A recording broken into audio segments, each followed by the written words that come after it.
Hi everyone, I'm Savannah and I am a member of the Young Adult Small Group here at Acton Methodist Church and a former youth group member. And today we're going to continue reading The Lion, the Witch, and the Wardrobe. And we are on chapter 11. Aslan is near. Edmund, meanwhile, had been having a most disappointing time. When the dwarf had gone to get the sledge ready, he expected that the witch would start being nice to him, as she had been at their last meeting. But she said nothing at all, and when at last Edmund plucked up his courage to say, "Please, your majesty, could I have some Turkish delight?" You said," she answered. "Silence, fool." Then she appeared to change her mind, and said as if to herself, "And yet it will not do to have the brat fainting on the way," and once more clapped her hands. Another dwarf appeared. "Bring the human creature food and drink," she said. The dwarf went away and presently returned, bringing an iron bowl with some water in it, and an iron plate with a hunk of dry bread on it. He grinned in a repulsive manner as he set them down on the floor beside Edmund and said, "Turkish delight for the little prince. Ha, ha, ha."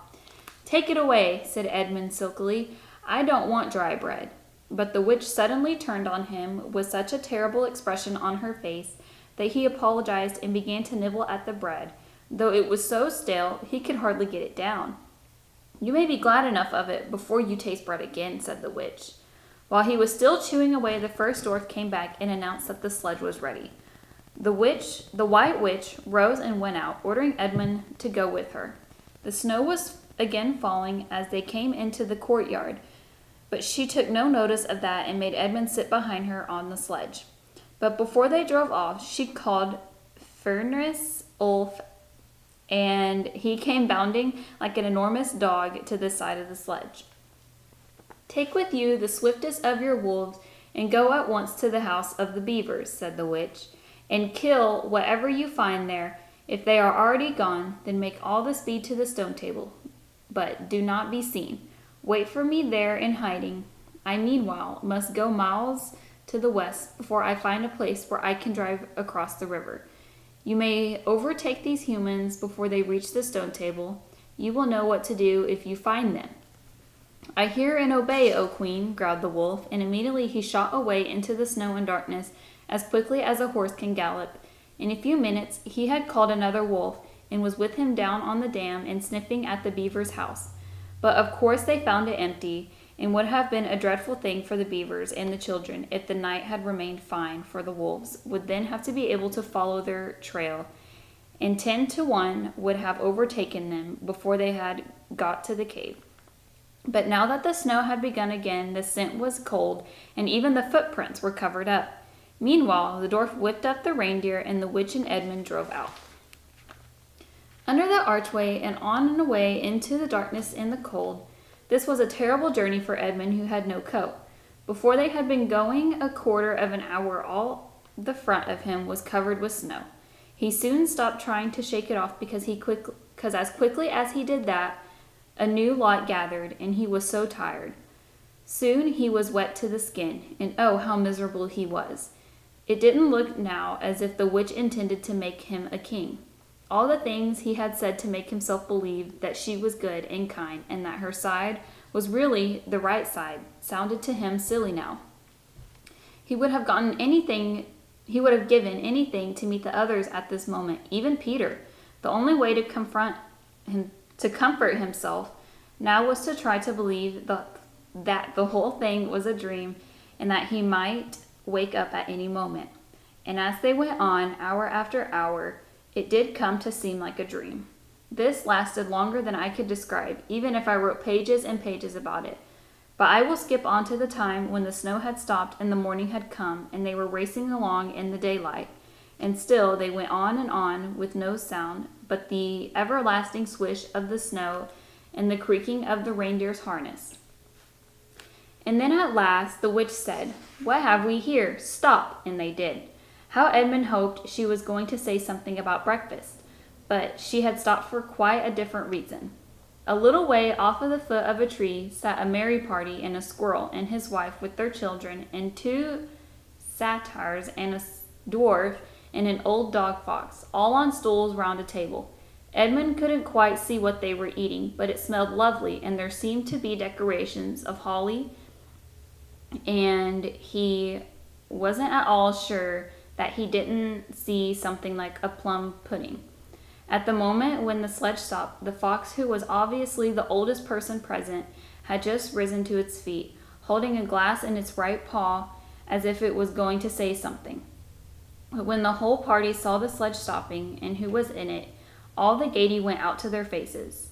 The father squirrel stopped eating with his fork halfway to his mouth, and one of the satyrs stopped with his fork actually in its mouth.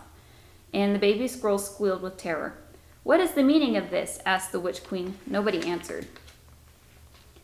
"Squeal, vermin," she said again, "or do you want my dwarfs to fine you a tongue with this whip? What is the meaning of all this gluttony, this waste, this self-indulgence? Where did you get all of these things?" "Please, your majesty," said the fox, "we were given them, and if I might make so bold as to drink your majesty's very good health." "Who gave them to you?" said the witch. Father Christmas," stammered the fox. "What?" roared the witch, springing from the sledge and taking a few strides nearer to the terrified animals. "He has not been here. He cannot have been here. How dare you? But no, say you have been lying, and you shall even now be forgiven." At the moment, one of the young squirrels lost its head completely. He has, it squealed, beating its little spoon on the table. Edmund saw the witch bite her lips so that a drop of blood appeared on her white cheek. Then she raised her wand. "Oh, don't, please don't," shouted Edmund. But even while he was shouting, she had waved her wand, and instantly where the merry party had been, there were only statues of creatures, one with its stone fork fixed forever halfway to its stone mouth, seated round a table on which there were stone plates and a stone plum pudding. "As for you," said the witch, giving Edmund a stunning blow on the face as she remounted the sledge, "let that teach you to ask favor for spies and traitors. Drive on." And Edmund, for the first time in this story, felt sorry for someone besides himself.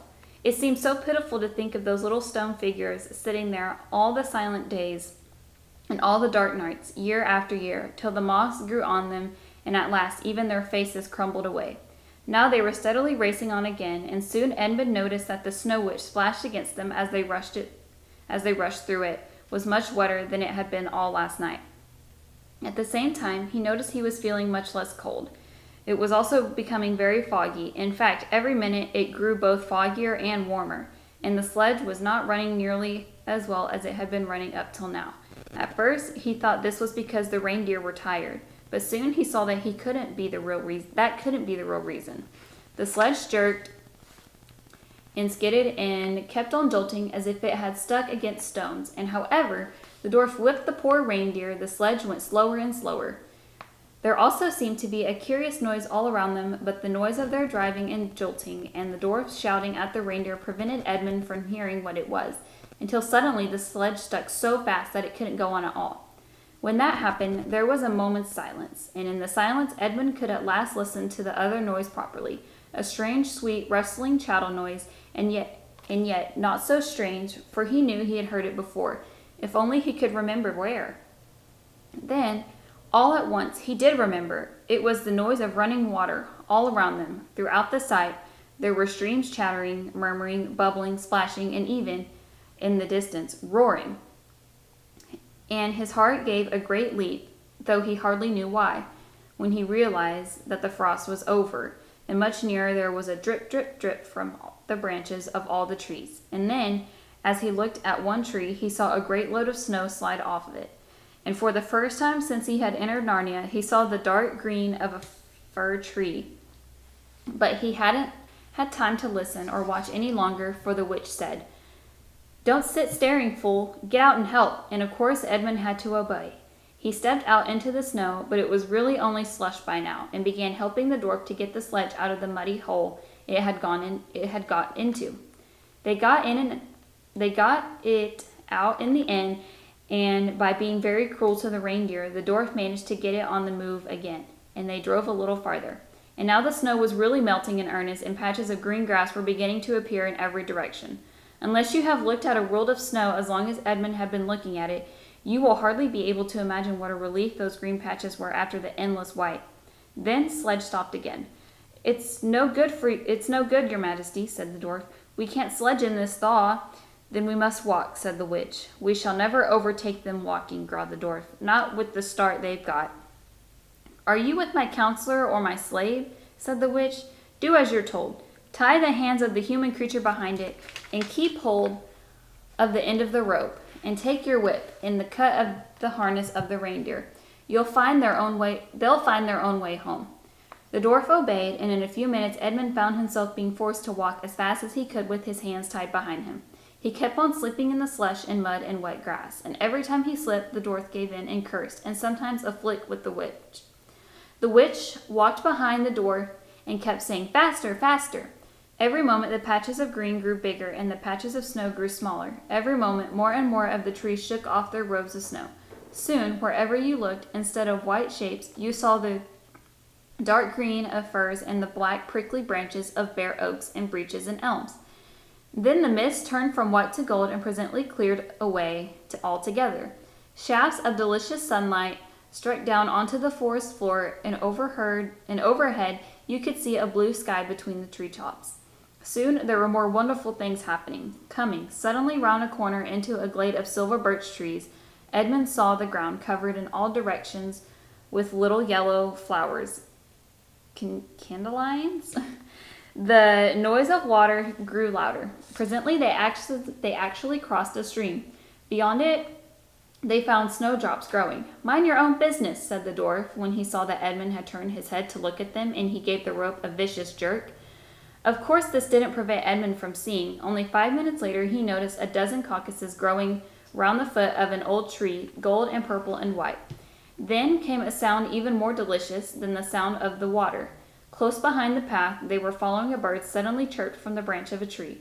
It was answered by the chuckle of another bird a little further off, and then, as if that had been a signal, there was chattering and chirping in every direction. And then a moment of full song, and within 5 minutes the whole wood was ringing with birds' music, and wherever Edmund's eyes turned he saw birds alighting on branches, or sailing overhead, or having their little quarrels. "Faster, faster," said the witch. There was no trace of the fog now. The sky became bluer and bluer, and now there were white clouds hurrying across it from time to time. In the wide glades there were primroses. A light breeze sprang up, which scattered drops of the moisture from the swaying branches and carried cool, delicious scents across the faces of the travelers. The trees began to come fully alive. The larches and birds were covered with green, and laburnums with gold. Soon the beech trees had put forth their delicate, transparent leaves. As the travelers walked under them, the light also became green. A bee buzzed across their path. "This is no thaw," said the dwarf, suddenly stopping. "This is spring. What do we do? Your winter has been destroyed, I tell you. This is Aslan's doing." "If either you mention that name again," said the witch, "he shall instantly be killed." And that is chapter 11.